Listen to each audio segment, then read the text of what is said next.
All right, what it do? What it do? What it do? The title of today's discussion, stop looking for signs, stop waiting for the signs, and be the signs. So the more pointed title is this: if you still need signs, you don't know who you are. If you still need signs, you don't know who you are. So let me hit the live button and let's get right into it. All right. One of my favorite verses, I say that about so many verses, John 4:48. Unless you people see signs and wonders, you will not believe.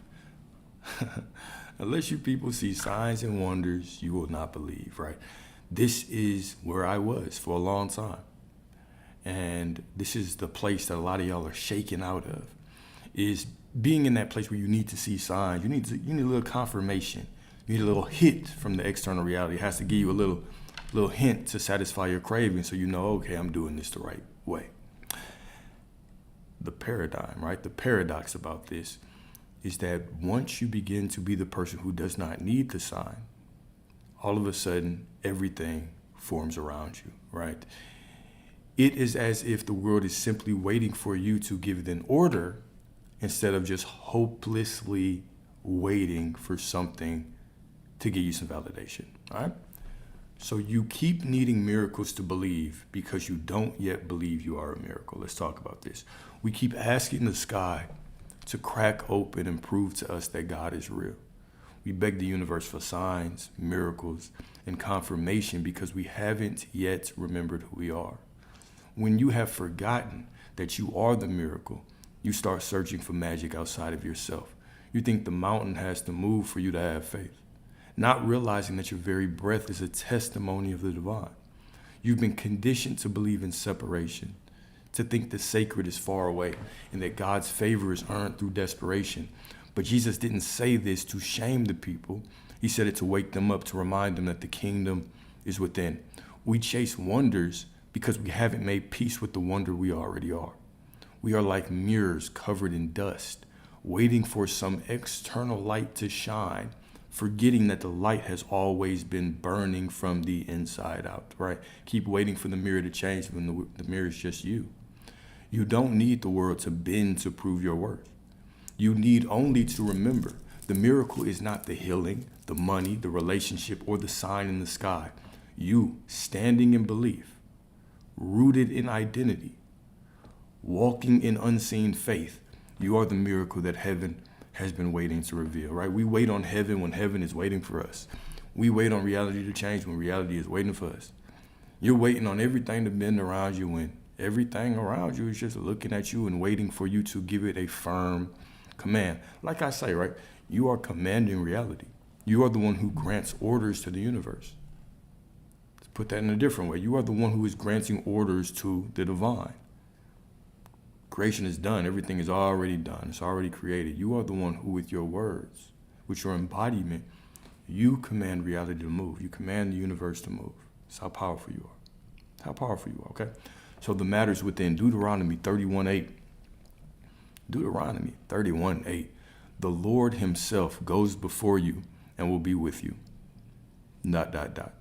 Whole lot of other stuff, but let's focus on that. The Lord himself goes before you and will be with you. Peace is not passive. Peace is not passive, right? Faith is not passive. We talked about the sacred delusion, the sacred art of not giving a damn. This is a very active embodiment, right? Faith isn't passive. This is why your ego hates it, because it wants to be in control. Let me tell you the story of how things are, of how things have been. Let me tell you the story of separation. Look what they're doing. Look what that situation looks like. But it has to be your active faith that actually steps in and says, calm down. This is how it is because I say so. All right? Faith is active. Faith is awareness. Faith is consciousness. Right? We know that in the beginning there was simply consciousness. And so if that is the only thing that made everything, then it is safe to say that it is your consciousness that is the most important in you creating the reality that you want. If the first thing that made everything was consciousness, then it is your consciousness that makes everything, because everything still is consciousness. This is the substance. When we say faith is the substance, let's put it in a different way. Awareness is the substance, because what is faith? Faith is your focused attention on one thing. not being a double-minded man, not splitting up your attention. One moment you're happy or not happy. One moment you're thinking in the end. One moment you are in the end. The next moment you're out of it. Who are you going to be? Pick a side. Pick a side. Right? You can't go to war with yourself and continue to flip-flop sides. Choose a side. Right now, you are the person that you want to be, okay? So peace is not passive. Faith is not passive. Awareness, consciousness is not passive. It is the power that parts the seas. When the soul is still, the world begins to move. Still, pointed in one direction, surrendered to that source within you that does all things. You were told to hustle, to chase, to prove, but God said, I go before you. I go before you and make a place, right? Not behind. So he's going to say, I go after you, not beside, but before. So why are you panicking when the outcome is already wrapped in your name? Let's go down that path a little bit more, okay? Why are you panicking when the outcome is already wrapped in your name? What does that mean, wrapped in your name? When it's your consciousness that determines the outcome anyway. It is you, it's all you. It is all you. I cannot stress how important awareness is, consciousness is. And it's this misnomer, really. It's basically this illusion that we are going down this path of, especially kind of in the spiritual world, where we think of consciousness and we think of information. We think of information. Information without practicing is worthless. Information without actually putting that information to practice is worthless. Holding your sword without using it is worthless. Holding whatever weapon you have without using it is absolutely worthless. So you come into this information, and the key thing that we have to remember is consciousness or awareness. What does that mean? Okay? This means that your primary objective in your life, if you want the reality that you want, I cannot stress this enough. If you master this, everything else falls in place. The number one skill that you need to have or should be developing on this journey is your ability to be present and mindful throughout whatever happens. Every moment of the day for you to be conscious. This is what consciousness means. When we talk about unconscious, I'm not talking about, when we say sleep and woke and conscious and asleep, it's like we're talking about information. A lot of people have a lot of information still walking around sleep, still walking around unconscious. Consciousness is awareness. It is, who are you aware of being moment to moment? How often are you aware of being source? Are you aware of being the creator? Are you aware that all the divinity, all the aspects of the divine are unfolding from within you at every moment? How conscious are you of that throughout the day? Or are you just aware of that for 5-10 minutes when you're meditating? Then the rest of the day, your mind's just going wherever. You see something that you don't like, your mind's going wherever. And then you come back at the end of the day and you're like, oh shit, why do I not see it yet? Why do I not have it yet? Who are you aware of being? Who are you aware of being? Consciousness is so vital. Consciousness is vital. This is the engine. It's you. You are the engine that makes everything work. I'm glad to see y'all, man. Glad to see y'all. You are the engine that makes everything work. So once you get on this journey, I'll tell you, the first thing to focus on is your consciousness. How conscious can you be? Maybe it's only a couple minutes at a time. That's better than no time, right? How many times do you have to forgive yourself, right? Like Christ, representing your I am awareness, said 7 times 70, which really translates in the Hebrew to what? To infinity, as many times as it takes, right? You're going to get better today. Then you're going to get better the next day. Then you're going to get better the next day. This is a skill to build. It's just like going to the gym. You're not going to lift the whole gym the first day, right? But how often do you pull yourself back into the awareness of who you are? Because when you're not conscious, you'll see that those old programs just rear their head again, right? You've had a great morning. You've been meditating. You journaled. You did your affirmations. You feel good. You're embodying that self. But the moment you go unconscious, that person says something, and all of a sudden you think about all the things that you don't want to experience. And you start mentally replaying them in your mind.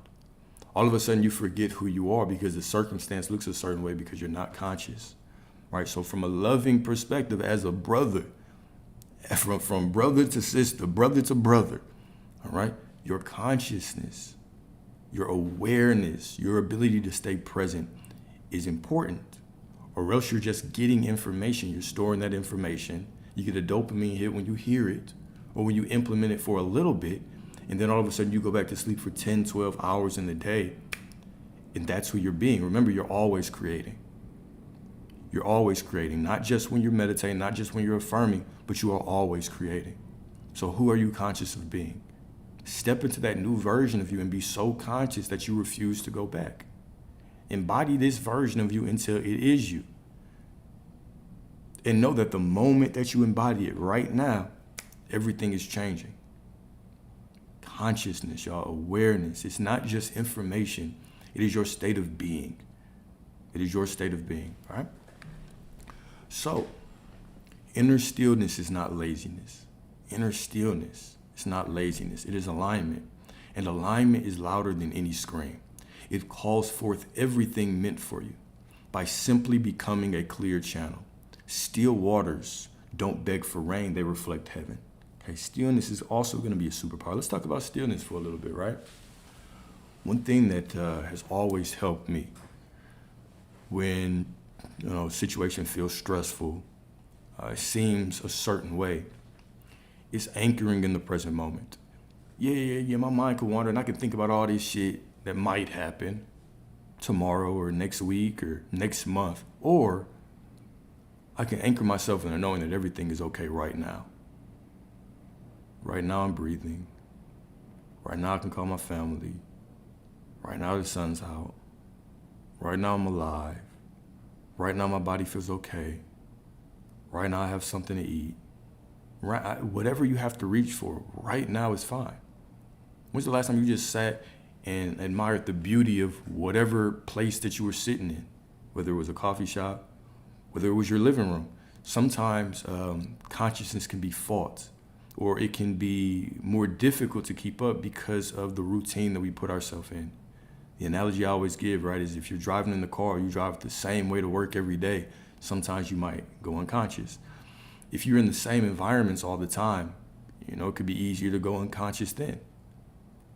So whether your room is clean or dirty, I don't really care, right? When's the last time you just observed it? When's the last time you just sat and rest and felt your body, just the weight of your body in your bed? And you looked around at all the corners. You looked around at the ceiling. You looked around. Maybe you're just watching TV and you just sit and enjoy the moment. You just sit and enjoy the moment, right?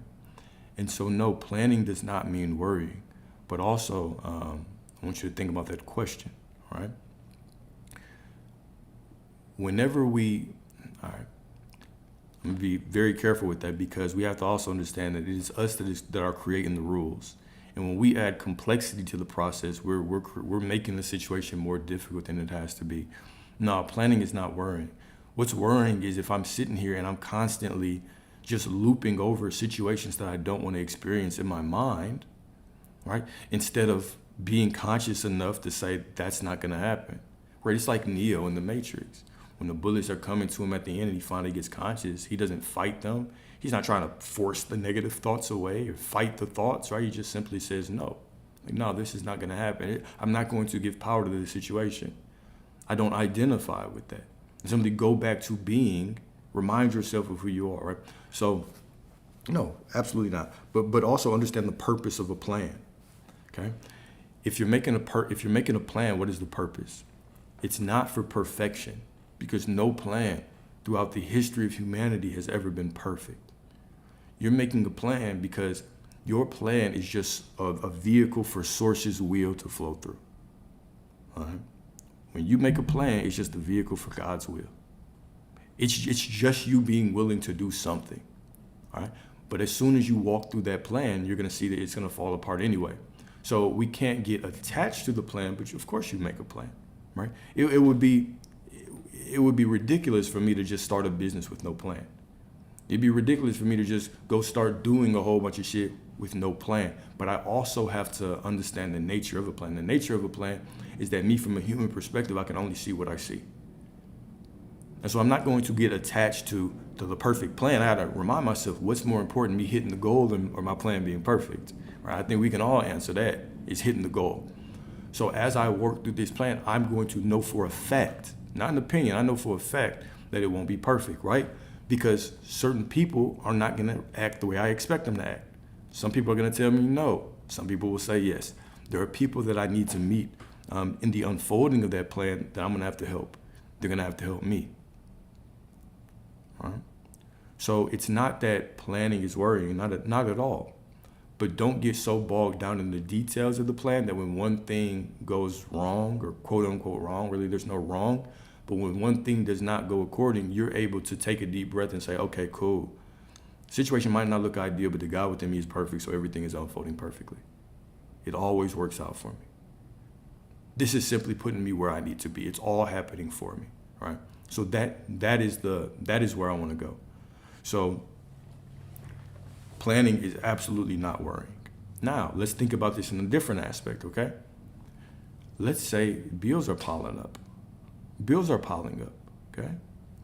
And when you're planning on how you're going to pay them, it's causing you worry. It's causing you worry. Now, now we have an interesting situation, right?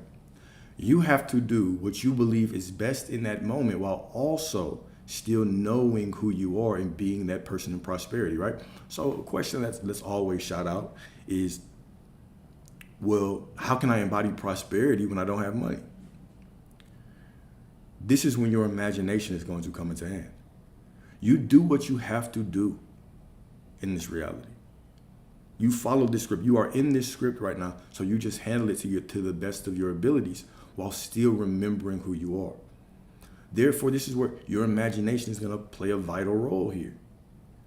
Instead of me sitting around and thinking about how I can't pay something, pay what you have or pay what you can, and then imaginarily pay the entire thing. It's not that we have to do something in physical reality to get anything. It is not that you have to do anything in physical reality to get anything.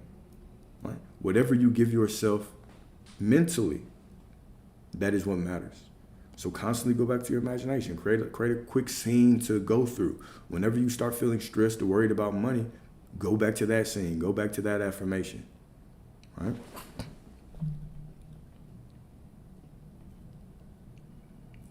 And if you don't have to do anything, you don't have to do anything. If you don't have to do anything, follow the script. Remember, all the scripts that you're on, they're going to play themselves out. They're going to play themselves out and they're going to fade to dust as the new script, as you begin to walk on the new script. All right? But I'm not saying to ignore life, right? Don't ignore life. Life is still here for you to handle and enjoy. However, stay up here. Understand that this is the truth of reality. All right? So that's stillness. So stillness. Inner stillness is not laziness, it is alignment.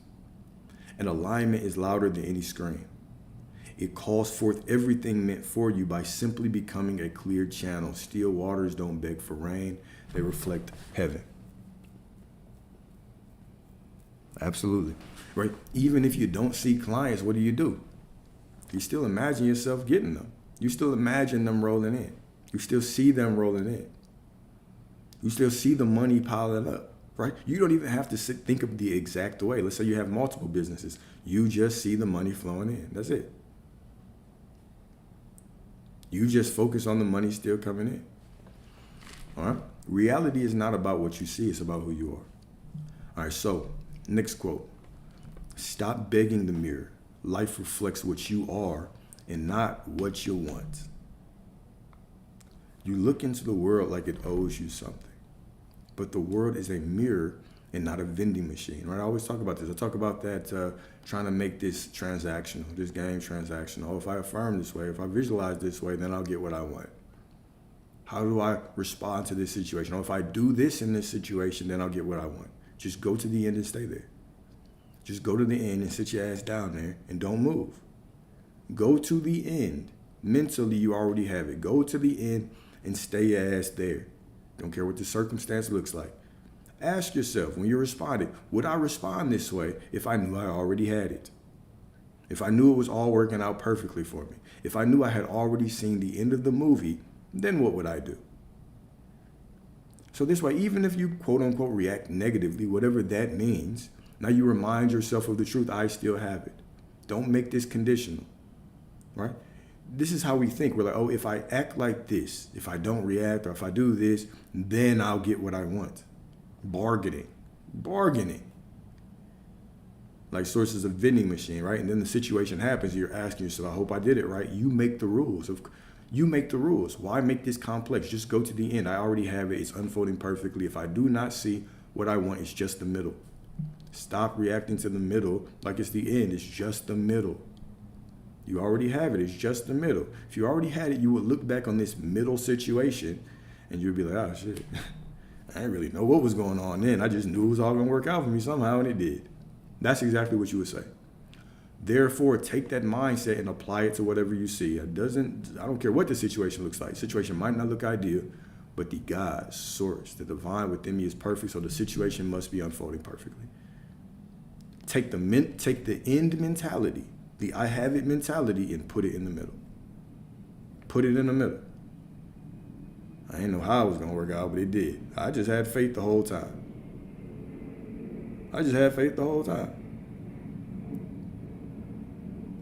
Then apply that in the middle, okay? Absolutely. Basically, just live off of faith and things will be fine. More than fine. Basically, live off of the faith. Stay in the end and everything will be perfect.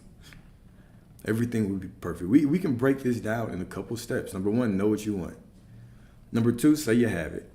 Number three, everything that you see, say it's working out for you. Point blank, period. There we go with faith. Don't think against what you want. Look, we're already there. That's it. Right? Magic. All right, so you look into the world like it owes you something. But the world is a mirror and not a vending machine. You press buttons with your vibration, not your desperation. Now let's talk about the mysterious vibration, the mysterious frequencies. Right? I say frequency or vibration, we automatically think of this random number. We randomly think of meditating on a mountain or somebody putting a frequency measurer to your head and like, you're on the frequency of wealth. What does that mean? Okay. When we talk about vibration and frequency, we're simply talking about awareness. We're simply like the vibration or the frequency of wealth is what? I am prosperity. I am source, whatever you want to say. It's a statement. It's a declaration. Thou shalt decree a thing and it shall be. That's what it is. What is the frequency of lack? Damn, this shit never works out. That's the frequency of lack right there. Your internal dialogue, your internal story is your frequency. Your awareness is your frequency. That's why I'm going to go back and say this again. The most important thing for you on this journey is your presence, awareness, consciousness. Where you are right now, right? Who are you being right now? The market gonna do what it do, man. Don't put your faith in the market, put your faith on yourself, right? The external world can't validate you. Put your faith on yourself, not the market. I feel you though. All right, so you cannot frown at your reflection and expect it to smile back, right? I can't get pissed off. There's another. I can't get pissed off at the market. I can't get pissed off at external circumstances and expect it to smile back. Don't ask the external to do what your internal hasn't become. All right? If you want the world to kneel, you must first rise. If you want love, become it. If you want wealth, embody it. You are not here to get. You are here to express. Let's talk about that. Right? If you want love, become it. What do you mean? How do I become love? Right? You gotta do a whole bunch of self-care and take a bubble bath. Right? How do you become love? What does that mean? If you want love, become it.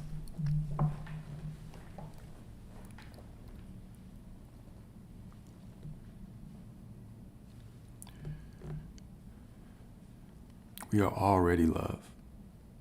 We are already love. You're already loved, right?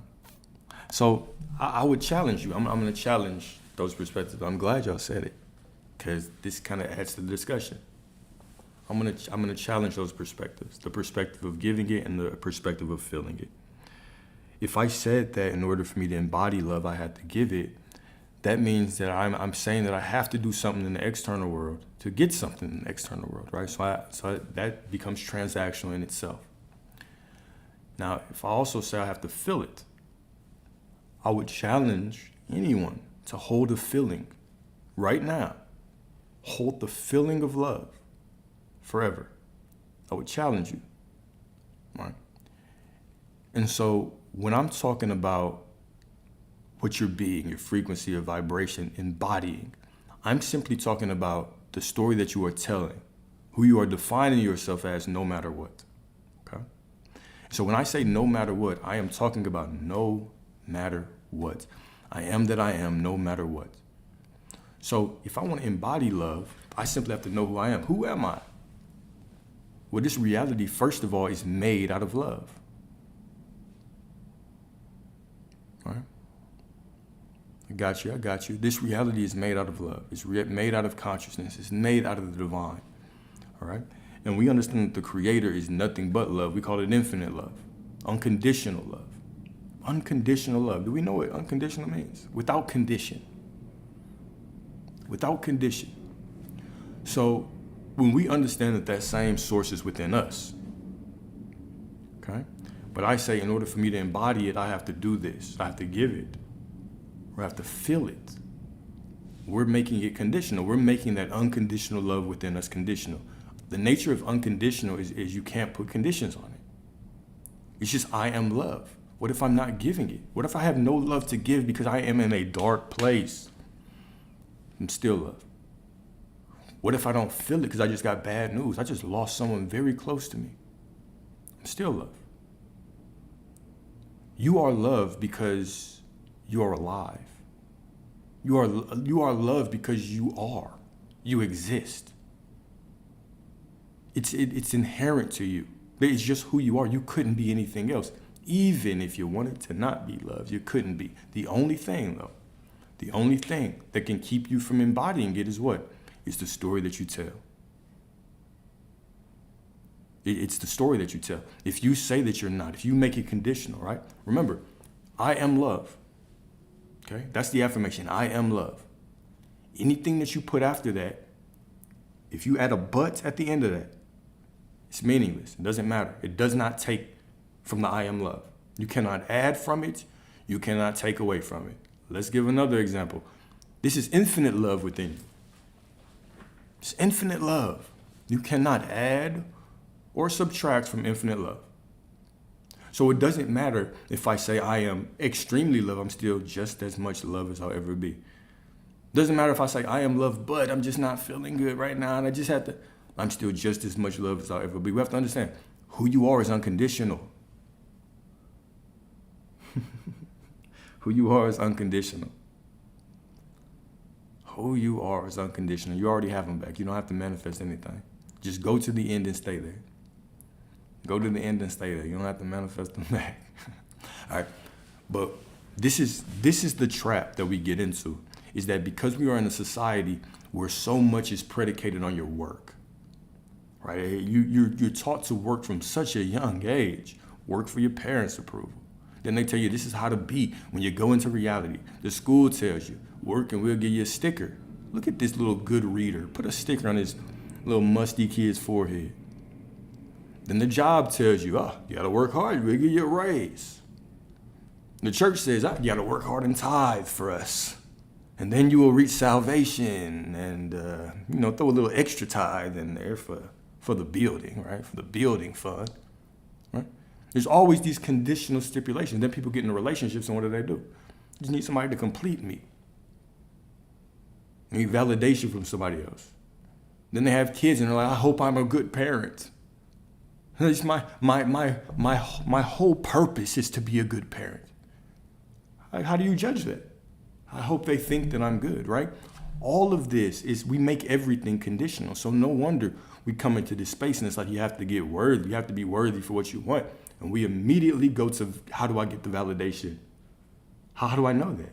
And then we hear the mysterious frequency and vibration. And it makes it even more mysterious. We can barely trust the things that we see in reality. How many people have the most trustworthy relationship with their parents, with their friends, with their exes, with their teachers, with the church, with whoever, with politicians, whatever we see? And now we've got to trust the mysterious, right? Now we have to trust this. So when we externalize these things and we make them conditional, it's going to be very, very difficult. When we make these things conditional, oh, for me to be loved, I have to do this. I have to do this. This is what I'm saying. When I say embody, I'm simply talking about the story that you are stating. I'm simply talking about your awareness. This is why I'm going to go back to it. Consciousness. What is the most important part of this? Consciousness. Not consciousness meaning intelligence. Intelligence is not consciousness. Intelligence is intelligence. I'm talking about consciousness. I'm talking about your ability to stay present, to stay aware, to stay rooted in this moment, to stay aware of who you are as you walk through life. That is what I mean when I say consciousness, awareness, okay? Everything else, you're letting those old stories just show up in your life, and your mind can just wander wherever, okay? So first step, let me put all that together in a little gift wrap for you. Number one, you are unconditionally worthy. You can. He's already out. You are unconditionally worthy. Unconditionally worthy. You are unconditionally loved. You are unconditionally prosperity. Anything that you can attach to the name of Source, to the Creator, any of these attributes that you are already automatically all of them. Unconditionally. Infinite love, infinite prosperity. We say that, we slap that name, infinite and unconditional, on the front of the name of that power within us. And then we turn around and add all these conditions about manifesting. Can I do this? What about this? Your situation, none of your situations is different than anyone else's. None of them. None of them. Every excuse you have, drop it. There's no excuse that you can give me. I'm gonna be like, oh, you're right, that one. That's the one right there. That one's different. All of them. You are unconditionally everything that you want right now. Right now. No matter how you feel, no matter what you see out there. Why do we say, okay, conditions don't matter? What is a condition? A feeling's a condition. What you see out there is a condition. The thought that you have, the thought of limitation that you have. This is why he even says, be like children and enter the kingdom. Be like children and enter the kingdom. Why? Because they come into their imagination with no ego. But we come into ours with all kinds of egos. Well, yeah, I know, Alex, I know you say I can manifest anything, but what about this situation? But what about this feeling? But what about that? But what? And that's another great point right there, right? Anyone who's ever done anything in life, at some point in time, people called them crazy, right? Think of the greatest people that you know, people that have accomplished a lot. These are the type of people that move, what? Despite their feelings. These are the people that continue to press forward no matter what they're feeling. This is why we say feelings don't matter. They don't matter. Cool, it's good to feel good. When you feel good, cherish it, enjoy it. But when you feel bad, don't allow that to be the excuse for telling the story against what you want. This is what we do. We're like, oh yeah, I can get everything. It's about who I'm being. Sure, I got it. The moment we don't feel good, you get bad news. You just wake up on the wrong side of the bed. You get cut off in traffic. And then all of a sudden we're like, oh, because I'm upset, now I have an excuse. You know, I tried to stay in the feeling of the wish fulfilled, Alex, but first of all, it's not a feeling. Right? Even Neville, when you say the feeling of the wish fulfilled, when I speak of feeling, I do not speak of emotions. Right? A lot of us still kind of brain rot from the law of attraction. Saying you got to feel it. Feel prosperity. How the hell am I gonna feel prosperity all the time when these bills are piling up? How? Please tell me how. Right? But I can still tell the same story. that I am prosperity. And this is just the middle. It's still all unfolding for me. I can still go into my imagination and grant myself those desires and allow things to unfold for me. Still. All right? Still. Okay? So next part. I got y'all. Next part. All right, so John 4:48. Unless you people see signs and wonders, you will not believe. Unless you people see signs and wonders, you will not believe, right? Imagine Jesus telling you that. We're like, what about you know what I'm saying? What about this person? What about this situation I'm in? Surely this one's different. Unless you people see signs and wonders, you will not believe. Just give it to you cold and straight up just like that. Just throw a nice little parable at you, a nice little metaphor at you. Longing, okay? Longing is a lie dressed in spiritual robes. It sounds holy, but its root is doubt. Longing says, I hope it will come someday. Faith says, it is already mine in spirit. Now I align in form. It is already mine in spirit. I've already declared it's mine. I already say it's mine, so it must be unfolding in this reality for me. How do I align? I simply do not speak against what I want. I simply do not speak against what I want, all right? Some of us, right, let's say us, it's no separation, right? Some of us are addicted to waiting for signs instead of becoming the sign. Some of us are addicted to waiting for signs. I just haven't seen it. You know what I'm saying? What am I doing wrong? You're not doing anything wrong. Just stay in the end. Stop being double-minded. Do you have it or not? Is it all unfolding for you or not? Stop reacting to the middle like it's the end. Go to the end and sit your ass down. Go to the end, sit your ass down. You're not allowed to leave from the end. You're not allowed. Well, what if I see you're not allowed? But you don't understand. I feel like that you're not allowed. Go to the end and sit down, all right? So Jesus said it. You keep needing miracles to believe because you don't yet believe you are a miracle. But God didn't design you to wait for proof. He designed you to walk in revelation. What does that mean? God didn't design you to walk or to wait for proof. If you were meant to just sit around and wait for proof and beg and hope and plead, then I would have been plastered through all kinds of spiritual texts, right? But instead it says, blessed is he who believes before he sees. Thou shalt decree a thing and it shall be, right? Not thou shalt beg for something and it shall be, right? It is clear, thou shalt decree. We looked up decree together. The word decree, to speak as a legal authority. The moment you start speaking as an authority, reality change. This is why all that begging and pleading doesn't work. I've been asking for 5 years, please. You were never told to do that. You were never told to beg. You were told to walk like source. You were told to walk like the creator. You were never told to beg. Please point out where it says the one who begs the most is entitled to receiving. That is lack. That begging and crying, that shit is pure lack. It's purely not having, this is not faith. The begging and pleading is not faith.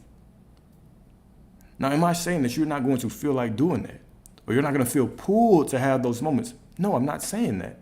But what I'm saying is you have to constantly be aware enough to, even when you're on the floor crying, to still tell yourself everything is working out for me. You have to stay in that frequency. Not feeling, but frequency. You have to be married to your story. You have to stay married to that new version. This is the story of the Lamb and the Bride, right? You have to be married. What does marriage mean? Through the good times and the bad. Until death does us part. Or do you think your marriage is just going to be just all happiness and rainbows? You don't think you're going to have to work through some shit?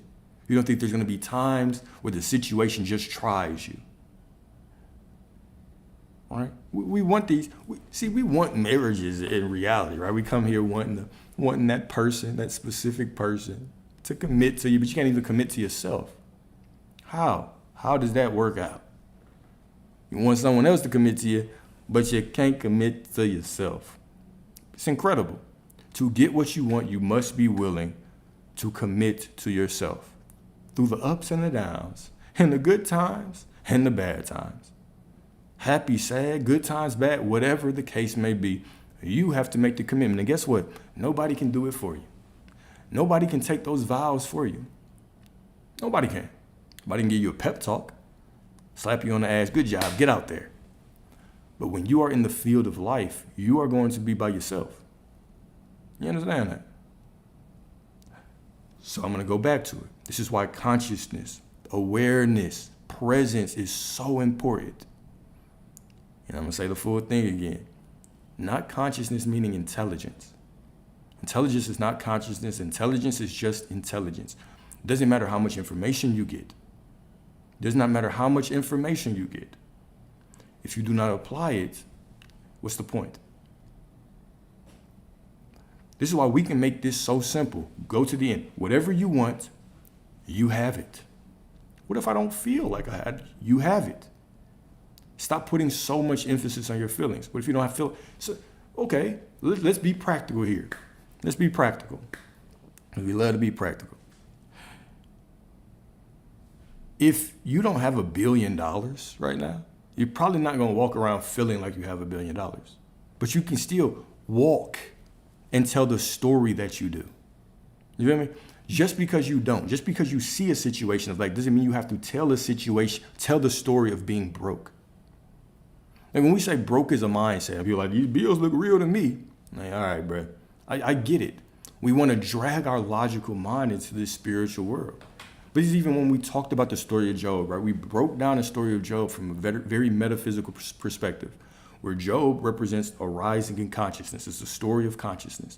And every single person in that story of Job was different aspects of Job's consciousness, right? And when we got to the end, what actually happened was Source was like, all right, look. Were you here when I created the earth? Could you create the galaxies? Do you even know where to start? How can you say what is right and wrong, what is good and bad? How do you know? How do you know? When Job was having conversations with his friends, the three friends represent different aspects of his consciousness, different aspects of our consciousness that we have to confront when we are on this journey. One of them is the one who says, oh, you're not being good, so you must not deserve good things, because good people get good things. What does that even mean? Good people get good things. Oh, if you want love, you got to get love. Give love. You know what I'm saying? If you want a lot of money, you got to give money. You got to donate to charity. What does that mean? So you mean to tell me that everybody walking around here with all the money they want, they received it just because they've been giving it away? You mean to tell me everybody who walks around believing that they are a good person only gets good things done to them? Is that what we're saying? It makes absolutely no sense. So we try to bring our logic into these spiritual processes. You have to leave your logic at the door. You have to leave your logic out there. It doesn't belong here. Not in this spiritual practice. Your logic, we want to talk about the purpose of your conscious mind, not even logic. The purpose of your conscious mind is simply to look around and name things, right? Adam was the representation of the logical mind. The purpose of Adam, the job of Adam was to name the animals. It was to look around and say, this is what I want. This is what I want that to be. I name this prosperity. I name this working out for me. I name this divinity. I name this is all good. This is the purpose of your conscious mind. And then after you do that enough, your ego, your logic steps in because you've told this story so many times and it's just like, oh, snaps into place. This is the purpose of your conscious mind, is to choose. The purpose, let's make this a little easier.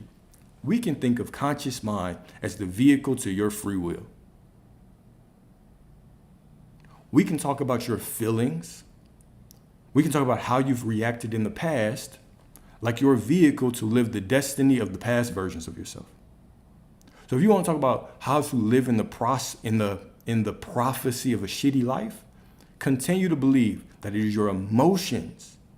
It is simply your feelings that should dictate the story that you tell. If you only sit around and you follow your feelings all day, my goodness, we know this even from a practical sense.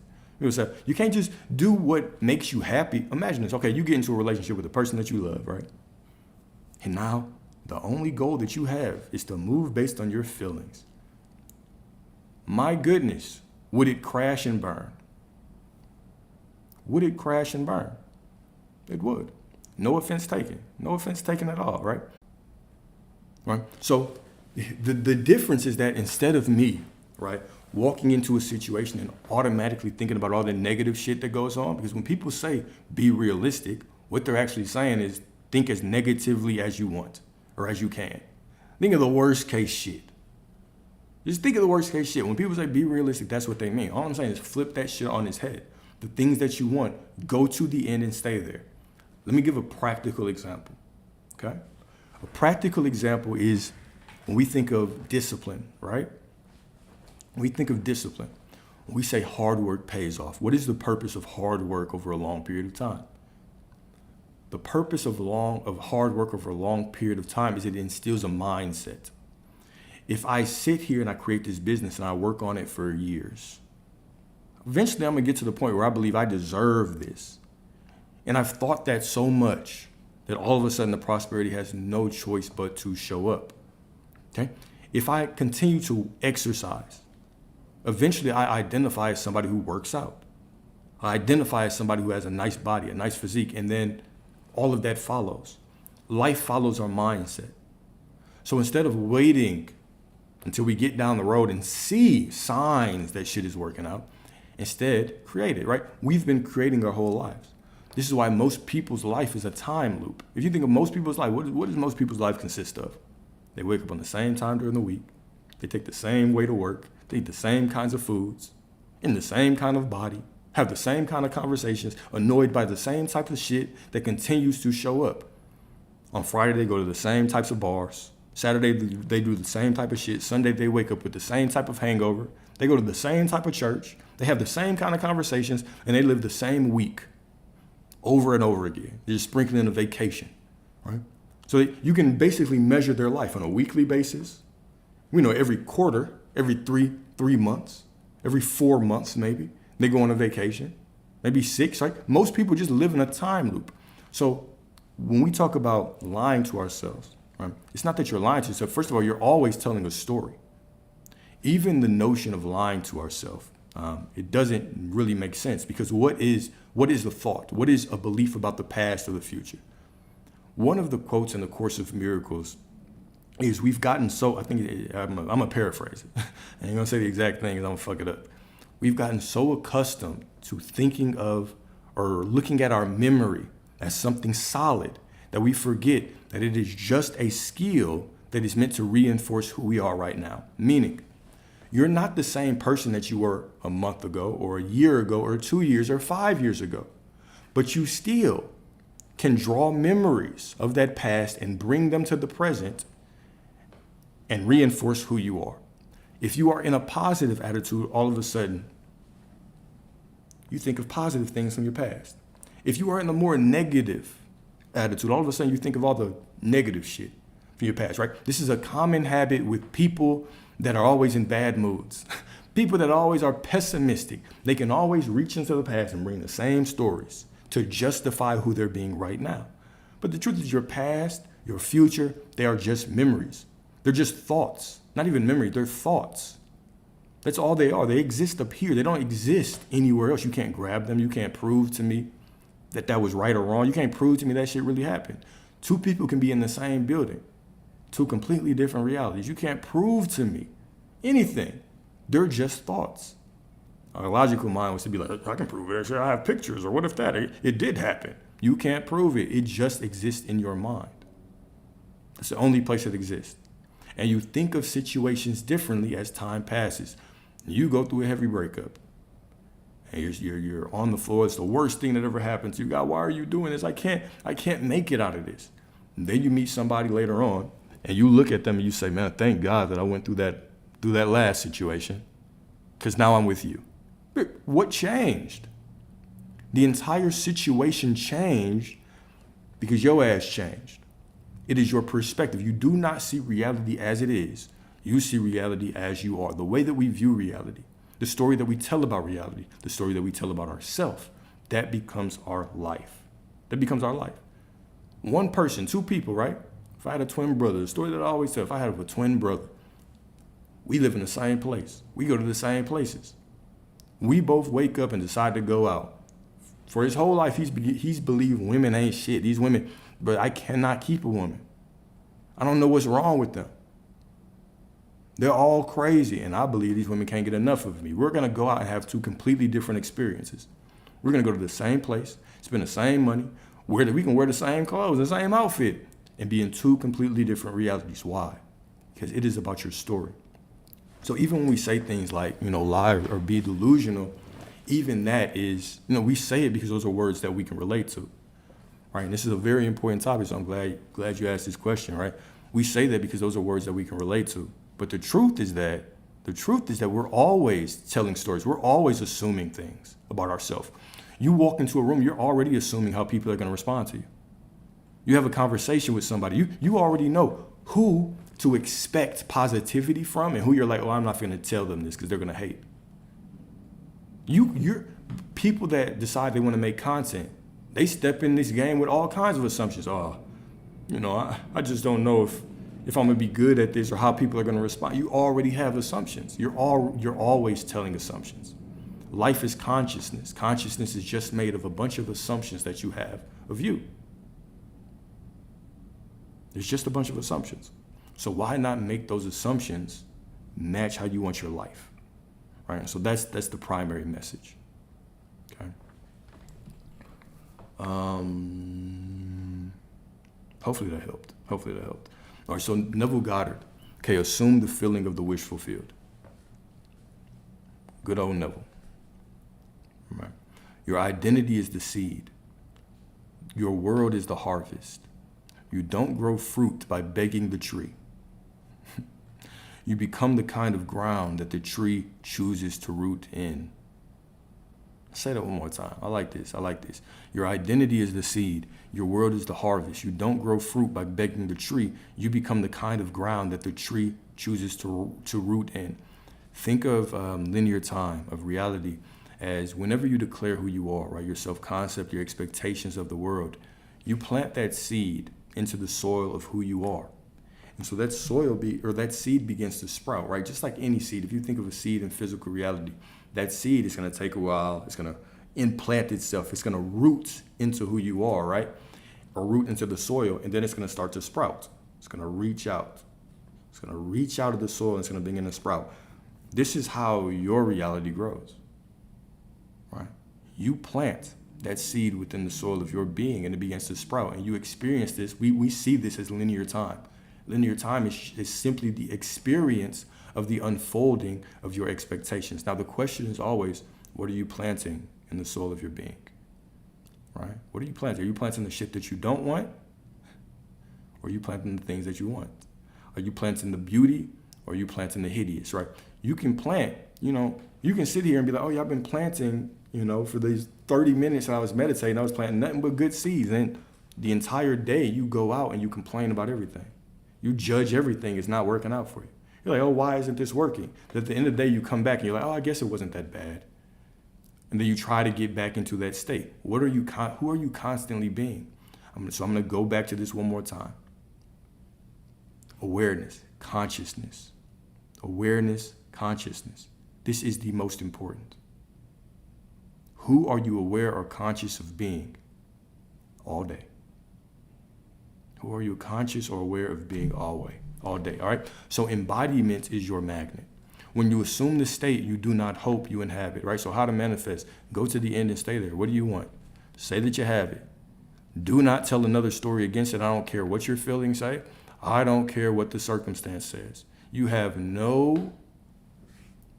not allowed to think against what you want. You're not allowed. That's how you get what you want. Point blank, period. Right? We can despiritualize. We don't have to wrap source around with it. If you know what you want, you have it. Say that you have it. When I say embody it, decide that you have it. I will not speak against having this. I don't care what it looks like. What if it looks like it's the opposite? Don't care. You still have it. So this must be the perfect unfolding. What if my feelings say I don't? Don't care. Don't care. You have it. That's what manifesting is, right? In a nutshell, in a box, right? But we give you all these other tools on how to confront those different things that are going to show up on the journey. But that's all it is. You have it. You have it. Okay? So embodiment is your magnet. When you assume the state you do not hope you inhabit, you wear the reality like skin, and the world being your shadow reshapes itself accordingly. Stop trying to attract what you want, right? Stop trying to don't make this conditional. Stop making this more complex. Start embodying who you are when you already have it, all right? Start reacting. So this is another trick of consciousness, is if you could walk through life and whatever you saw or however you felt, you could be like, okay, well, what would I do right now if I already had this thing? Well, perhaps you would just enjoy your sadness. Perhaps you would just look at the circumstance that doesn't look right and you would just get through it. Perhaps it's not some elaborate deal where you have to react a certain way and you have to act like you're positive when what you're seeing doesn't look right. But if you already had it, if you can remind yourself that you already have it, then who would you be? If you already had it and you knew that you would experience this on the unfolding, but you got through it eventually and got what you want, obviously, what would you do?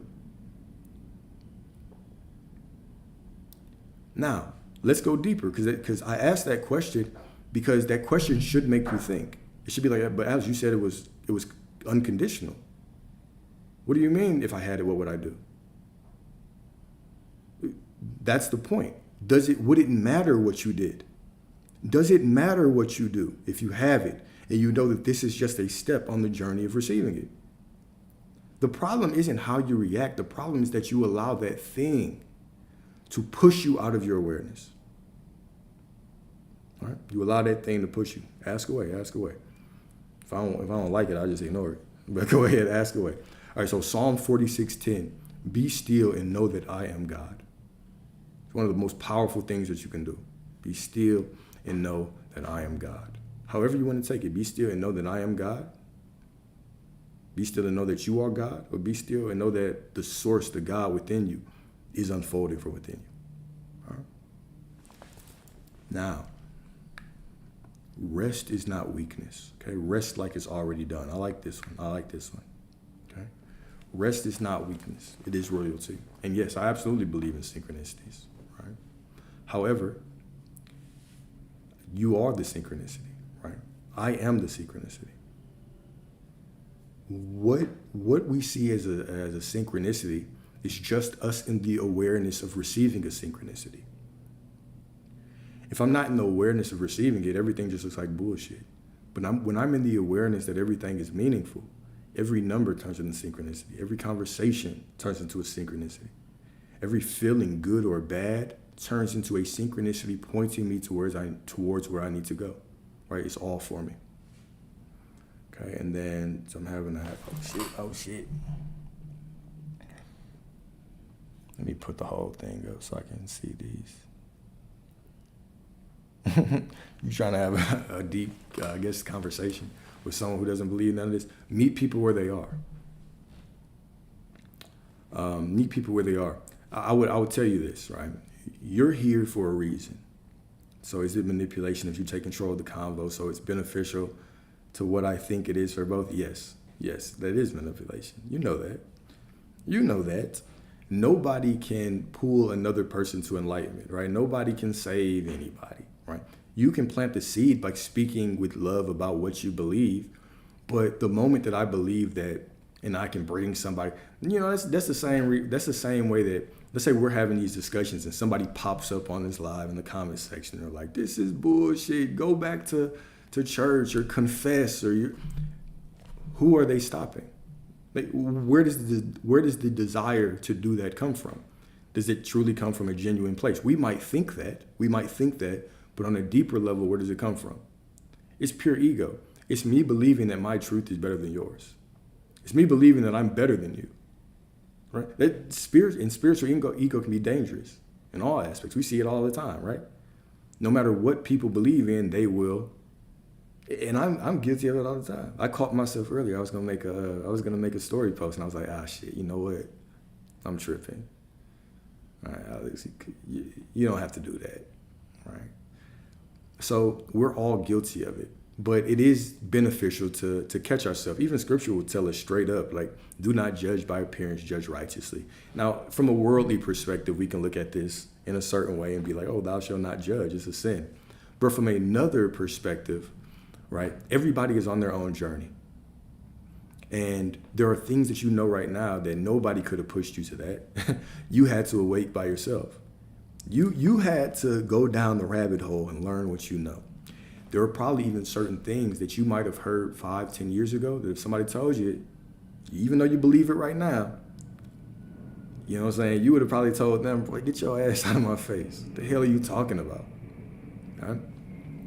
So even when we think of things from that perspective, right, like morality, right? All right, let's break it down like this, okay? Let's say that right now in my life, or let's say I knew somebody that was being extremely sexually promiscuous. And let's say that me personally, let's say that I thought, sex should be for marriage. And I would die on that hill, right? And I've been saving myself accordingly, and I see them not doing it right. Now, I could give them a conversation about their morals and all that, making the assumption, number one, that we have the same moral ground. But as we know, morality is based on where you were brought up, how you were raised, what you've been through, who's been teaching you. Morality is very subjective. It's very specific to that person. So let's take it a step further. Have you ever made mistakes in your life that have gotten you closer to who you are today? Things that we considered to be mistakes at the time, but in hindsight, it was like, oh shit, I needed to go down that because maybe I got hurt. Maybe something happened. Maybe I was enlightened. Maybe I had the right conversation and that popped me up, right? So if I know, and we all know that we've experienced things like that, then who am I to say that this person is on the wrong path? Now, I might, from the outside looking in, be like, oh, you're going down a damaging path. This could hurt you. I don't want to see you led astray. But that would be under the assumption that their soul, that the God within them does not know what it's doing. That we believe that we are wiser than the source that's leading all of us. This is a big thing, right? So one of the stories that I always use, the parable of the prodigal son. And we can go through the prodigal son, but basically the prodigal son, he left his father. The father represents the higher self. He came back to his father when he was down and out. And he was out squandering his inheritance. He was at such a low point that he looked and he was like, I don't even need to be my father's son anymore. I can just be a servant. I can just be a servant. So the moment that he turned back, what is very interesting about this verse or this parable is that it says, while the son was still far off. And far off, we think of it in distance, but you also have to understand there's no distance to the divine, right? So far off also meant his state of being. He felt like he wasn't worthy. I still have work to do. But the Father, source, his higher self, immediately took him back, welcomed him back immediately. Okay? Meaning, it doesn't matter how low we think we are. The moment that we turn back, the moment that we acknowledge who we are accepted. Now, second part of this is that there's a big brother. Typically, if you read scripture, the big brother typically represents the ego. And what did the big brother say? He went to his father and he said, Father, I've been with you this whole time. Because remember, in this story, the big brother never left. I feel like I should break down. If you want me to break down this story a little bit more, if you don't know what I'm talking about, let me know and I'll do it. But I'm assuming, maybe that's a bad assumption. But the father actually looked at the father, or the son looked at the father and said, man, I've been with you this whole time. All right, I'll break it down. All it took was one. I was just hoping, please, somebody said, break it down. I don't want to go into detail. All right.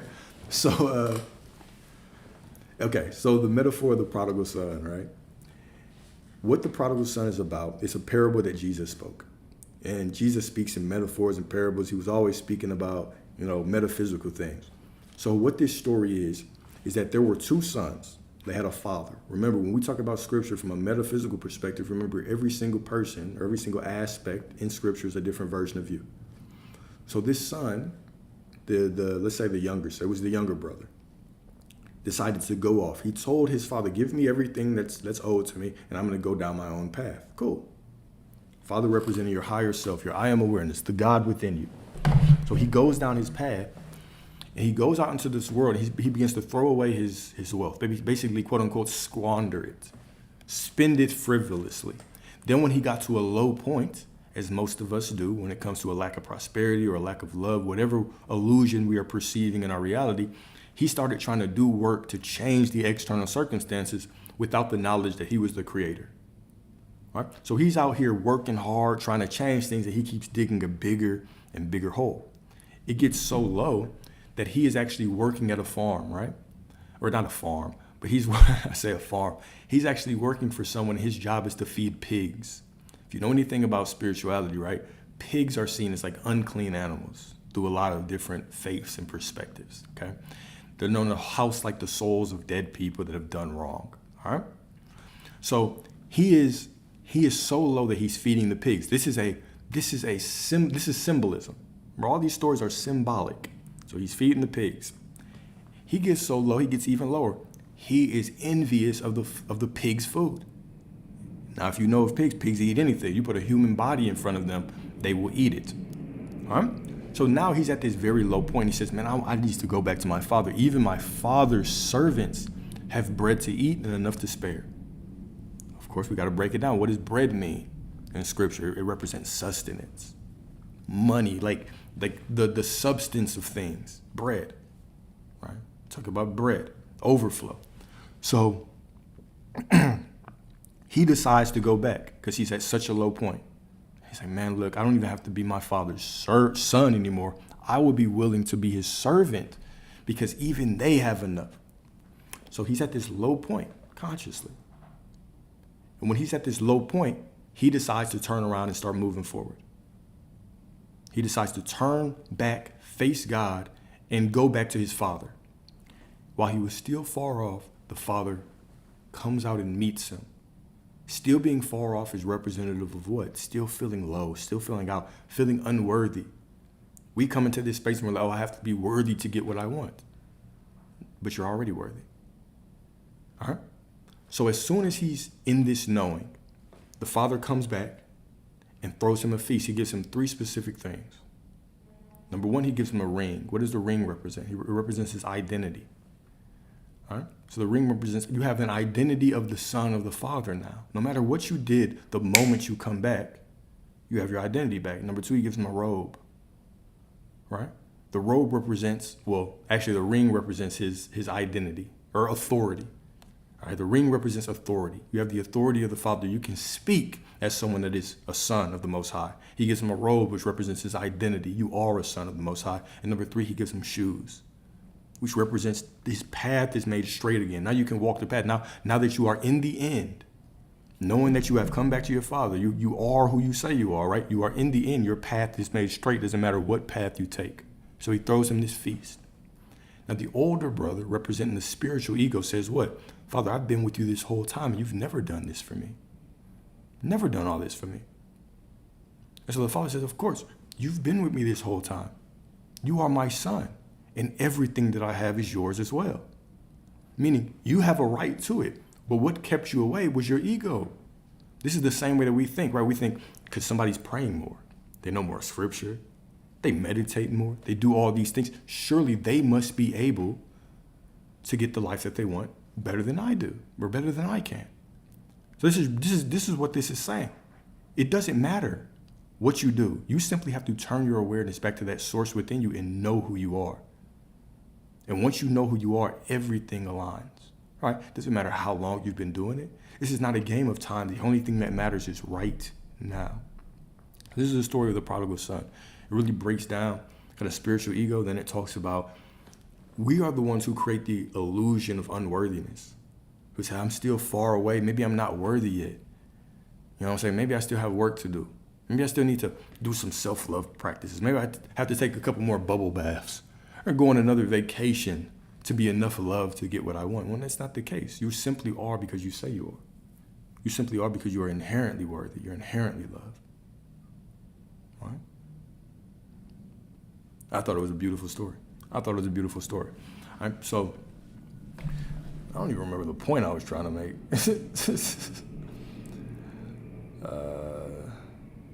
Okay, yeah, for sure. All right, so do I have wisdom on the healing journey becoming another thing that you chase to make yourself worthy? Absolutely. Absolutely. So even the healing journey, we have to consider the healing and self-improvement as separate than the manifesting journey. They're two completely different paths.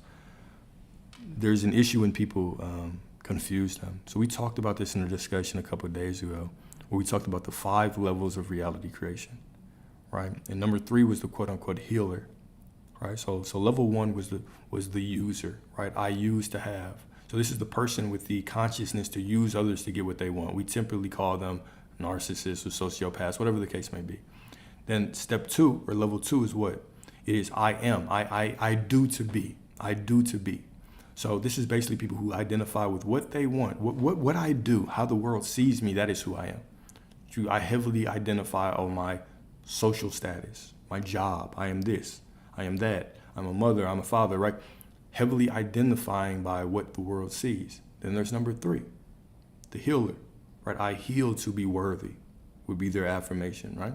So this is the person that goes down that path of healing or therapy. There's nothing wrong with that, right? Do what you have to do to be a better person, but understand that that is not your worth. These are two completely different things. When we talk about you're worthy for your desires, you're in alignment, that's just inherently you. You couldn't imagine it if you weren't in alignment with it. That's just inherently who you are. Point blank, period. Now, your self-worth, when we're talking about healing and all these things and going down the path, where we can go into the rabbit holes when we believe, oh shit, I have to heal to be worthy of love. I have to do all of this work through therapy or whatever. And as we all know, as within, so without, right? Reality is always going to give you what you are being. So if I'm being a person who's looking for things to heal, guess what? Reality is going to continuously give me things to heal because that's the story or the script that I'm playing. So I'm not saying don't go down that path, but I am saying that if you want to go down that path, do not confuse your inherent worthiness, your alignment to what you want with your desire to just be a better human being, right? To get more things in life that way. But they're two completely different paths. We should let go. Every version of you already exists within you.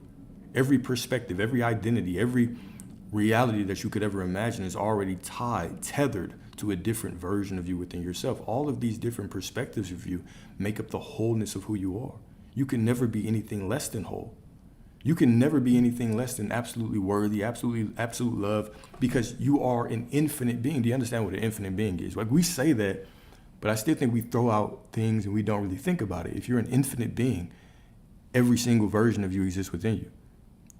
So even the feeling of lack, the feeling of I need to heal, even that is a declaration, or that is proof that you are all that there is.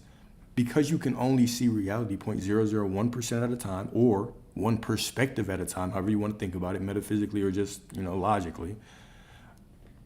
Since you can only see life one perspective at a time, your soul understands the vastness of you. Sometimes you feel lack because you can't experience the wholeness of who you are every single moment. That is what it is. That is what that lack is. That's what that feeling of it is. But the moment that we start to understand that, and kind of physics is really doing this, right? Quantum physics and all these things are really starting to prove that to us. That, if you look at an atom, you only see 0.001% matter. The rest of it is just energy and empty space. It's all the different possible combinations of that atom. And once consciousness is placed on it, it collapses into form. Same way that you could think of your life. Once your consciousness collapses on who you are, that's what you are, right? Once you decide to take a different perspective, you collapse matter in a completely different way. Okay? So, yeah. But that was level 3. Level 4, by the way, was I am the author. Right? So this is when you understand that you create reality. You walk in that awareness, right?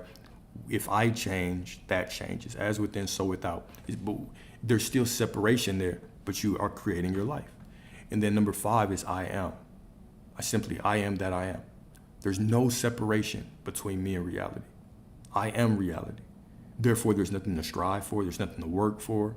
There's nothing to hold on to. There's nothing to let go of. There's no within. There's no out there. There's simply me. Who I am is reality. Therefore, I walk in that knowing, and everything falls together, right?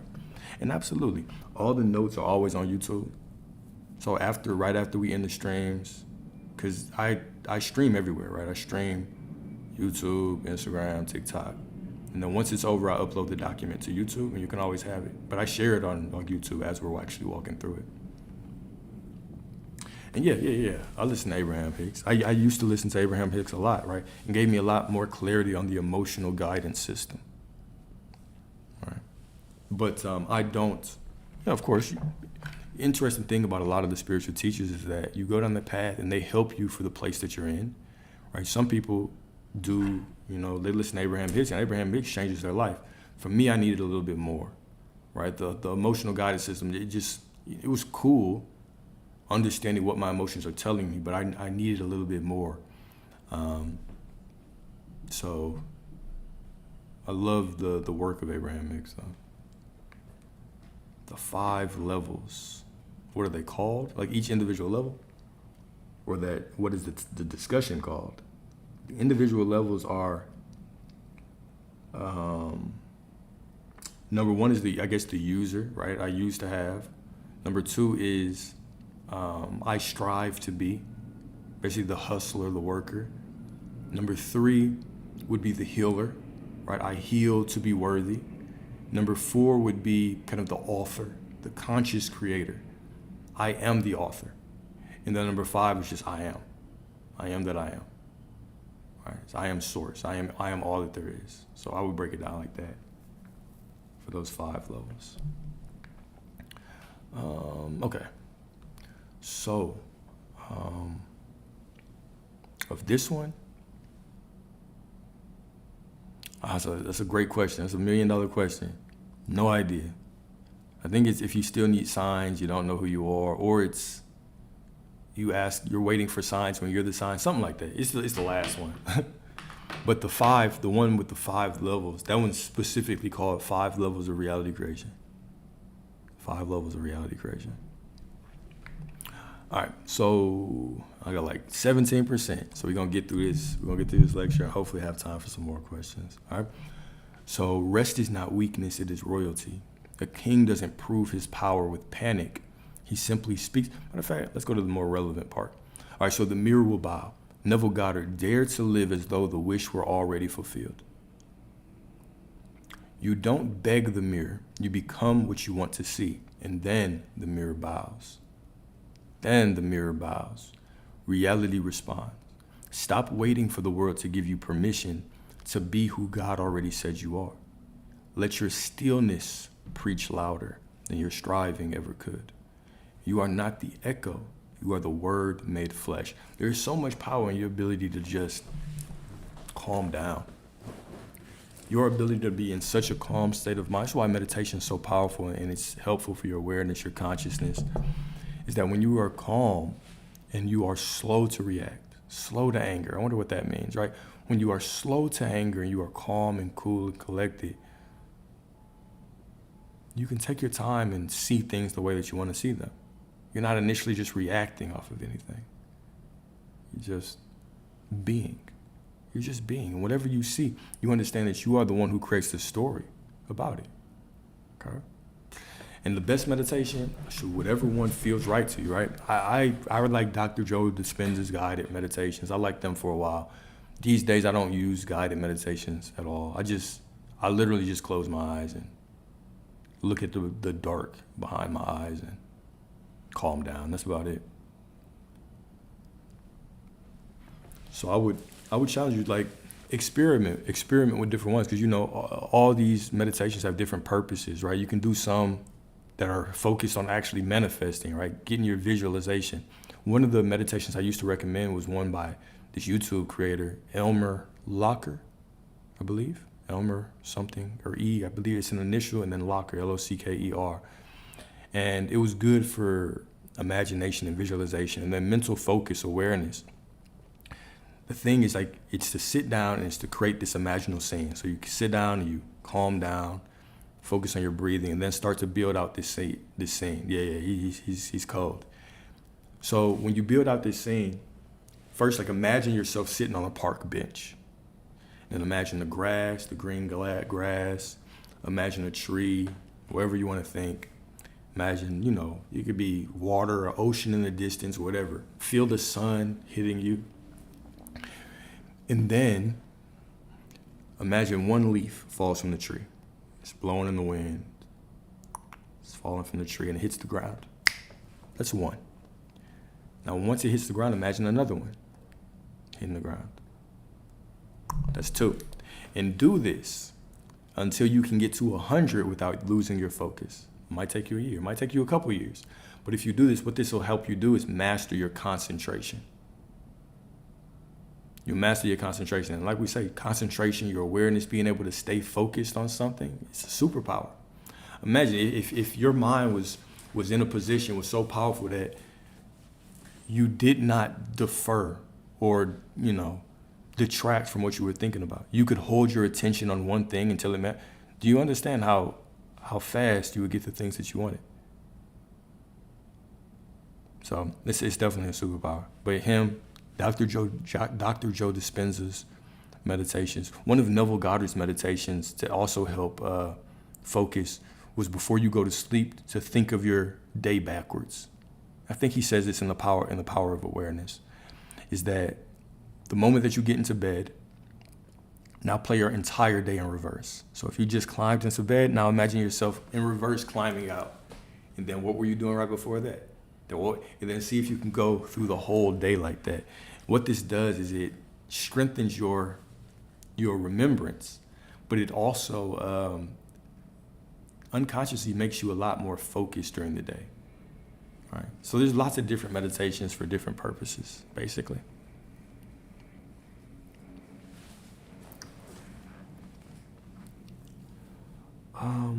Does it ever get trippy?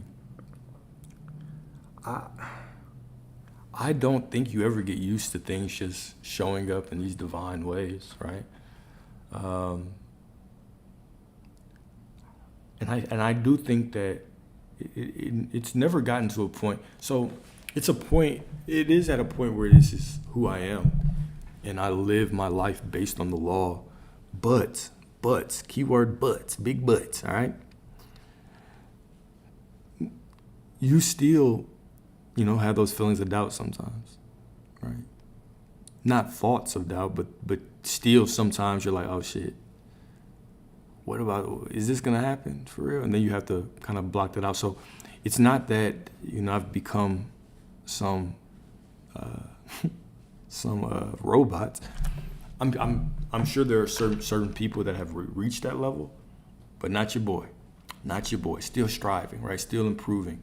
But I will tell you that in the beginning, it was just focusing on one or two things. And those were the things that, I really always wanted, or I really was focused on. But now it's, every aspect of my life, everything. I do the law with everything, right? Even before I hit the live button, right? I'll surrender the live and, okay, I hope I reach one person, or I see myself reaching just one person at least, right? Every time you do this. So there's nothing that there's really nothing outside there's nothing that I don't bring the law into. And then how would needing to prove yourself be a form of love? Oh, yeah, I think you were answering somebody else's. Yeah, I agree. Needing aligns with lack, right? Think of needing like this. Why does needing imply lack? Needing implies lack because needing implies that you do not believe you have a choice. If I need something, I believe I can't make a choice. And you always have a choice because you are the creator, because you are pure consciousness, pure awareness. Your awareness is reality. So needing in itself, you don't even want people that need you, right? We get off-put by people that act too needy with us. Oh shit, what's wrong with you? Do you not have options? We say we want this good person with no options, right? But, yeah, you know what I'm saying? Needing just implies, but on a metaphysical level, it just implies that you're not able to make a choice. And typically, if you don't believe you can make a choice, your fear will override you, and you'll constantly be negatively, especially if you're doing this in the beginning where you're just getting onto it because of how the world's been programming us. If you come in from a place of need, it'll be difficult because you're constantly going to be pulled to what you don't want. And then you're just going to think about what you're doing a little bit to try to drown out the noise. So, when you're coming from a place of need, you have to get to a point where you give yourself this thing in imagination through affirmation so much that you can relax into the knowing that you have it. And once that happens, everything can start to unfold a little bit better for you.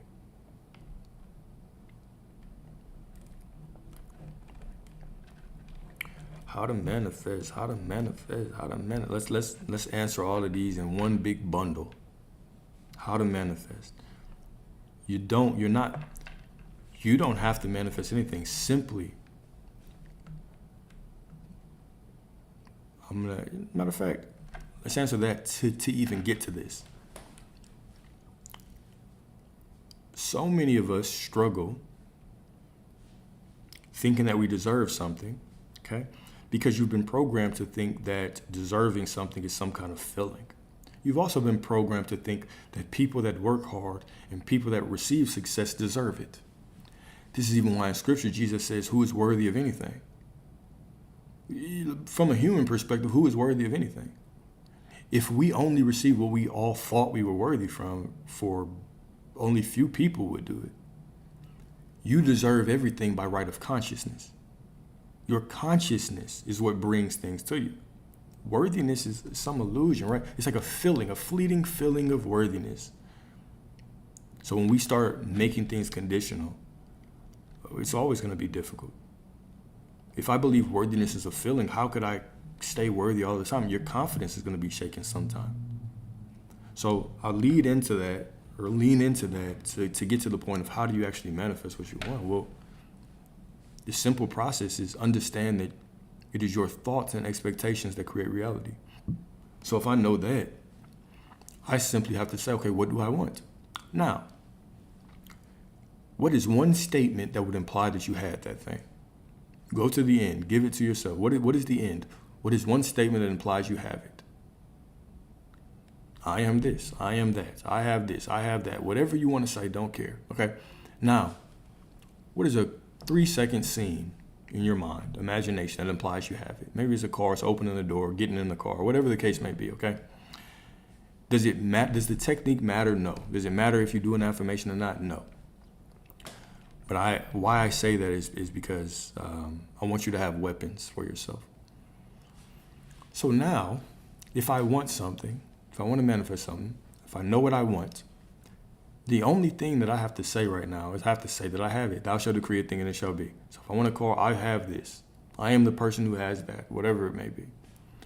And now, since I have given it to myself and I have it, my only job is to walk through life and know that I already have it. That's it. What if it looks like the money is getting lower? It's all unfolding perfectly. What if I don't feel like I have it? I do. Anytime I think about that, my only job is to remind myself that I already have it. Okay? Now, why I tell you to have affirmations and visualizations, because this is your weapon. Your tongue is a superpower, right? So if you catch yourself or you believe that, you have a feeling in your body that's against what you want, and you feel tempted, and you have that devil in your ear, right? Telling you to think about what you used to think about. Think about what you used to think about. This is when your affirmations come in handy, because now you can keep your mind focused on what you want. This is it. Your only job is to declare that everything is working out for you. And whenever you feel lack, should affirm, don't allow yourself to tell the opposite story.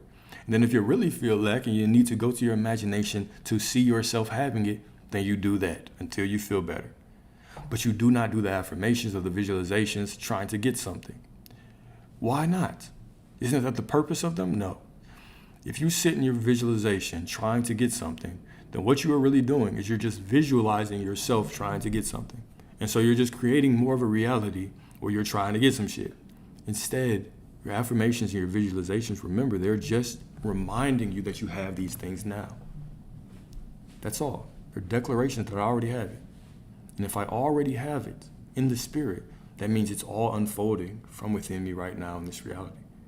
And so now everything, if I already have it, And I understand that I only see this little bit of reality. And even scripture says, judge not by appearance, judge righteously. Why? Because you can't possibly judge by appearance anyway. You only see such little amounts of reality. So now my only job is to not think against myself and to say that everything is working out for me perfectly, no matter what it looks like. That this is your job. I already have it. That's it. But what about this? I already know. Somebody asked a but question. Whatever you say after that is bullshit. Whatever you're saying doesn't matter. That is simply how you get it. Go to the end and stay there. Go to the end. Sit down. Make yourself nice and comfortable. Make yourself nice and comfortable right there in the end. Stay there. You have it. The only person that can stop you from getting what you want is you. You're the only person that has power here. Nobody else. External circumstances don't matter. Oh, got 10%. The external circumstances don't matter. Nothing matters except for you. How do I explain reality being oneself and the fact that each person is their own from their POV? How I explain it is like this. Everybody is their own avatar, but within that avatar are infinite versions of them. So the same way that we can look at ourselves and we know that every perspective that I have puts me in a different dimension, a different reality, right? A different dimension, different reality. That means that every person is also the same way. There's infinite versions of me. There's infinite versions of them. Now, I'm the central point of consciousness in this reality. Okay? So there's infinite versions of all of you. But which version of you am I speaking to? Which version of you am I speaking to? So at first, maybe I'm speaking to the initial point of consciousness. But after that, what happens is I make assumptions about people. I see people a certain way. I assume things about them. And so those assumptions call forth a certain version of them. Does that mean it's their center point of consciousness? No. I can have a certain version of this person. Another person can have a different version of them. This is why even the statement of what if two people want the same person, what happens? Well, both of them have them. Or none of them have them. Or one of them has them, one of them doesn't. There are infinite possibilities exist. But thinking that only one person could have it would be assuming that there's only one reality. This is why even certain older spiritual teachers, right, I don't always 100% agree with them. Florence Scovel Shinn, right? Love her work, love her affirmations, but she does give things from the perspective of one reality, right? So when we think of reality, it doesn't have to be a very complex way of thinking, right? I can have whatever I want, so can they. Somebody wants a different version of me, they can have me. But what's going to happen is as my expectations start to change, right? The version of that person whose free will matches my expectation shows up. So if I believe that they're a cheater, that version of them shows up and it says, let's go. Let's go. Time to prove you're right. If I believe they're going to ghost me, the version of them with the free will to do so is going to say, all right, I've had enough. You know what? I ain't finna say shit. So there's infinite versions of all of us. So even the how do I change this person or get this person to come back, you're not changing them. You're not changing anybody. You're changing yourself. You're assuming a different perspective. Change kind of implies work as well. You're not changing yourself. You're choosing a new perspective to view the world from. You're deciding who you're going to be right now by your inner speech, your inner dialogue, by your assumptions, right? And now the version of them whose free will aligns with this assumption steps forward. That's what we're doing. I'm glad. Appreciate that compliment, my brother. Appreciate that compliment, my brother. All right, I like that. Thank you. So since I only have like 8% battery, let's get into the, so I have 4 reflection questions and we'll do the affirmations and I'll end it here.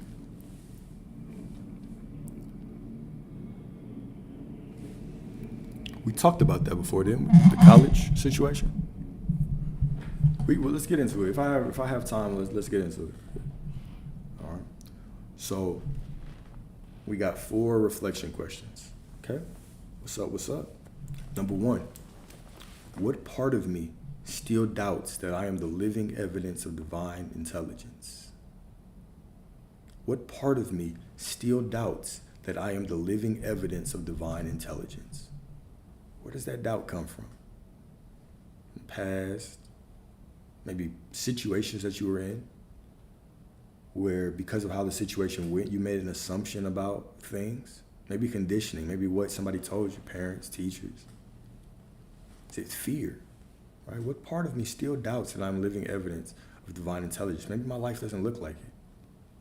Have I done the study to look at my life and say, what have I been expecting about all these things I don't like? What have I been holding on to? Okay.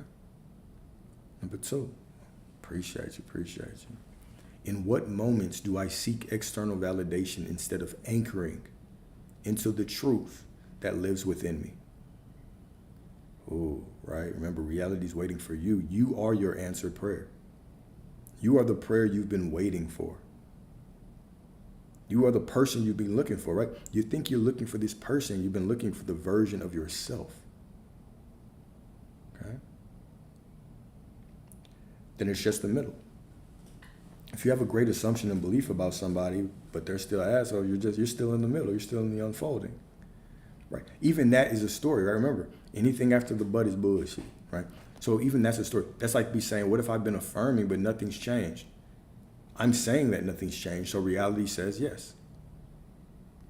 Instead, tell the truth. I have great assumptions now. Everything has changed, and they must change because I have. And if I don't see that, it's just the middle still. Don't treat the middle like it's the end. The middle is just the middle. How can you can't identify as both. You can't say that your assumptions are correct and then this thing is not working. You can't. It's simply waiting for the unfolding. Now you can put up boundaries while you're waiting for the unfolding. Sure, do what you want. But understand, don't treat the middle like the end. All right, so in what moments do I seek external validation instead of anchoring into the truth that lives within me?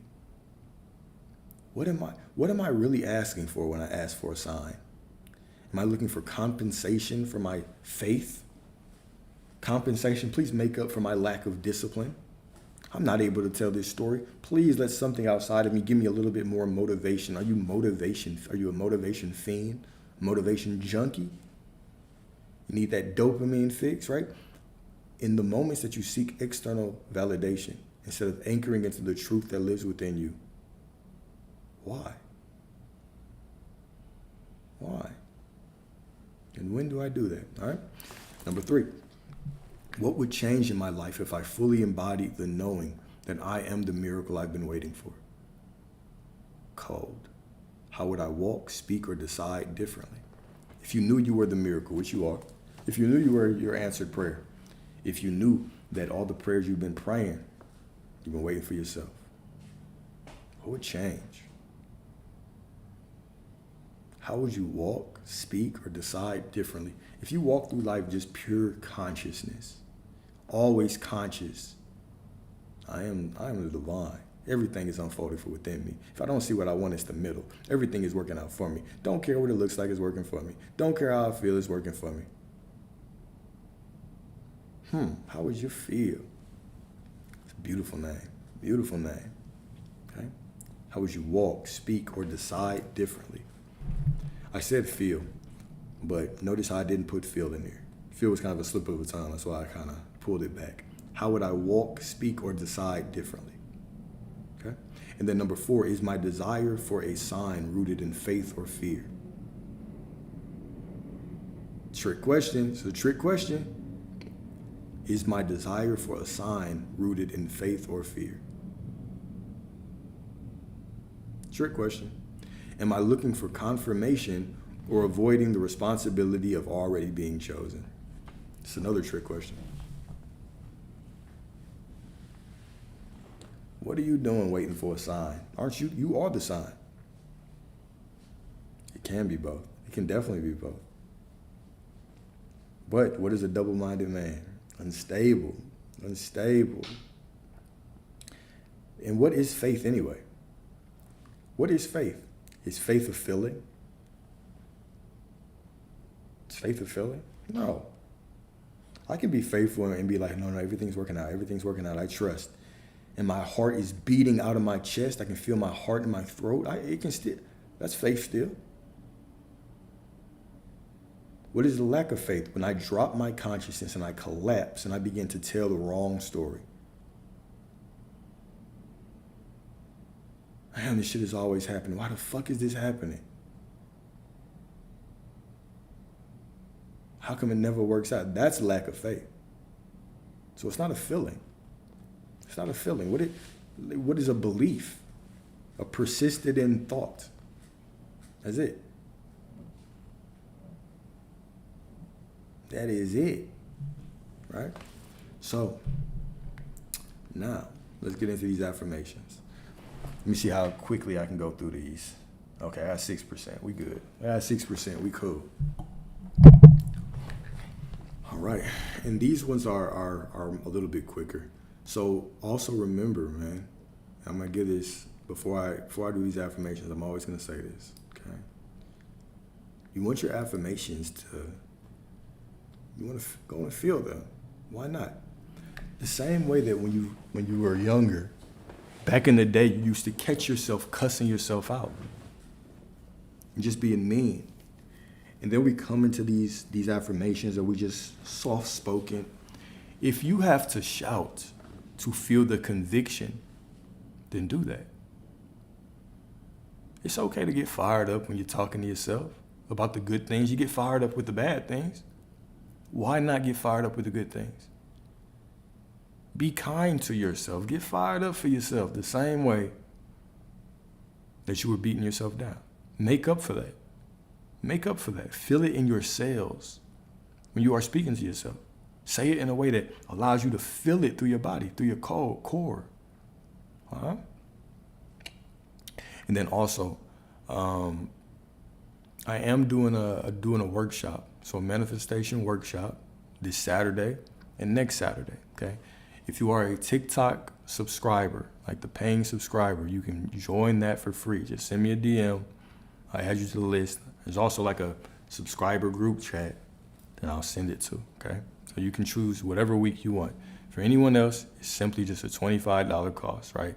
It is a 3-hour workshop, 11 a.m. Central to 2 p.m. Central. We're going to talk about a lot. We're going to have some teaching about the law. We're going to talk about it from a foundational aspect. We're going to create an alter ego for you that's in alignment with what you want. We're going to do a guided meditation. You're going to get a journal that's going to have some prompts in it. It's going to have some prompts in it, a bunch of things, okay? And then also you'll keep access to the Zoom to do that. But really, it's a way to have more interaction and a more personalized grouping. It'll be Zoom. It'll be, I don't have to worry about getting sick from none of y'all. You don't have to worry about getting sick from me. So it'll be on Zoom. If you're interested in that, there is a Calendly link in the bio, and then I've posted it on, I think, most of my social networks. All right. But yeah, so let's get into these affirmations, y'all. Go on and sit back, relax. Sit back, relax, and get this work. All right. I no longer chase signs. I live as the synchronicity. I am the evidence of the unseen made flesh.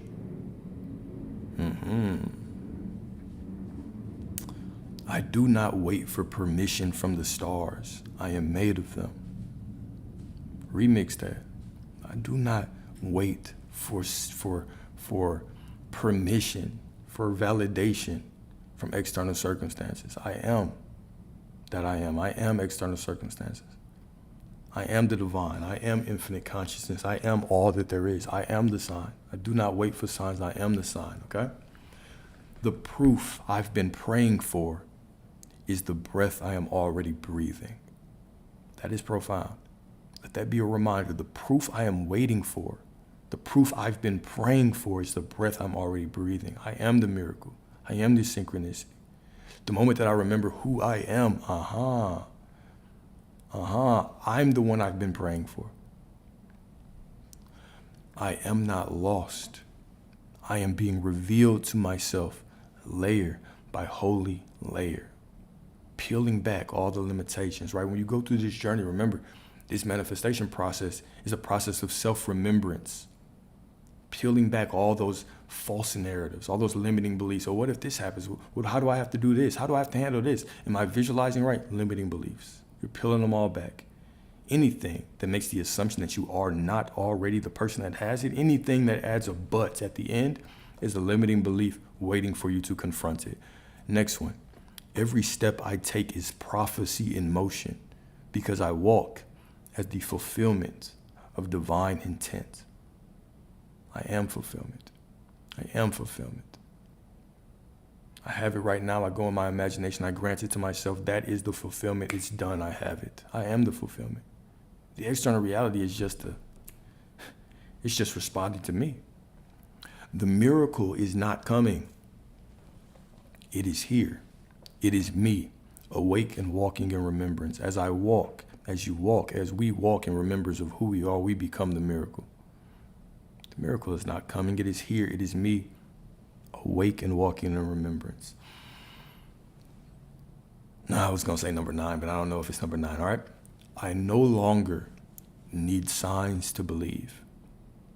I live in such deep faith, signs follow me. I no longer need signs to believe. I walk in such deep faith that signs follow me. I am the sign. I am the synchronicity. And last but certainly not least, I am the voice, the vision, and the vessel. I carry the proof within. I am the proof. I am the proof. I am the voice, the vision, and the vessel. I carry the proof within.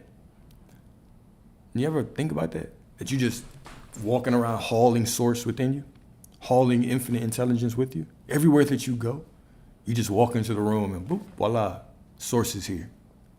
Is that not a beautiful thought? You can bring the divine into whatever situation you're looking at, and you can allow it to radiate from within you. Huh, interesting. Whatever it looks like, whatever I feel, I can just sit back. I can be still and know that I am God. Interesting. Do you understand that everywhere you go, you are carrying the divine with you? You are the temple. You should be having church everywhere you go. I am the church. I am the temple. I am the temple. Okay? So remember, you already have everything that you desire. It's already within you. Go to the end and stay there. Sit your ass down. Don't leave.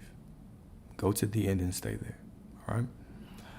I see you all as prosperous, as perfect, as divine, as wonderful. If you do not feel that way, if you do not believe that, it's cool because I see you as that way anyway, so I know it must be true. Remember, you have everything that you want. Doesn't matter what you feel like. Doesn't matter what you see. Everything is unfolding perfectly. The only thing that you need is consciousness, the awareness to walk by faith and not by sight. This entire world, this entire reality is pure awareness, pure consciousness.